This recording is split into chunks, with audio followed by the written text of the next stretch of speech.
আৰু মই বিশ্বাস কৰোঁ সদায় আমি গভৰ্ণমেণ্ট চাকৰি 5 বছৰত 1.5 লাখ দিব নোৱাৰোঁ এইটো সম্ভৱো নহয় আৰু তেনেকুৱা প্ৰতিশ্ৰুতি দিয়া উচিতো নহয় কিন্তু মই বিচাৰোঁ যে অন্তত নেক্সট 10 ইয়াৰ্ছ যুৱক যুৱতীসকলক যাতে মানুহক আমি কনষ্টেণ্ট ইনস্পাইৰেশ্যন দিব পাৰোঁ যে চাকৰিৰ ৰাস্তা খোলা থাকিব আমি ডেফিনেটলি অহা 5 বছৰো আমি 1 লাখ চাকৰি দিম বেছিয়ে দিম তাতকৈ অলৰেডি মই ইলেকশ্যন হোৱাই নাই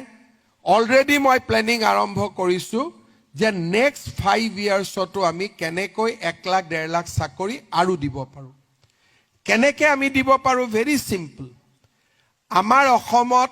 বহুত দিন নিযুক্তি দিব পৰা নাছিলে তাৰ কাৰণে আমাৰ মানুহ উই হেভ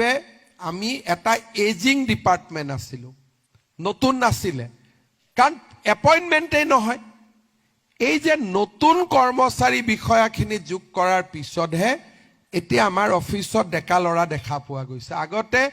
45, 40, 50 ইয়াৰ্ছৰ ওপৰেৰে কৰ্মচাৰী বেছি আছিলে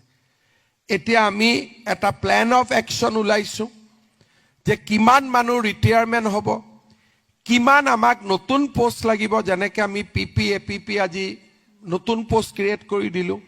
যেনেকৈ কমাণ্ডো বেটেলিয়ন আমি নতুনকৈ ক্ৰিয়েট কৰি দিলোঁ ফৰেষ্ট বেটেলিয়ন কেনেকৈ ক্ৰিয়েট কৰি দিলোঁ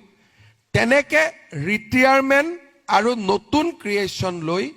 অহা 5 বছৰতো মোৰ মনত বিশ্বাস আছে মই 1-1.5 লাখ চাকৰি আৰু ল'ৰা ছোৱালীক দিব পাৰিম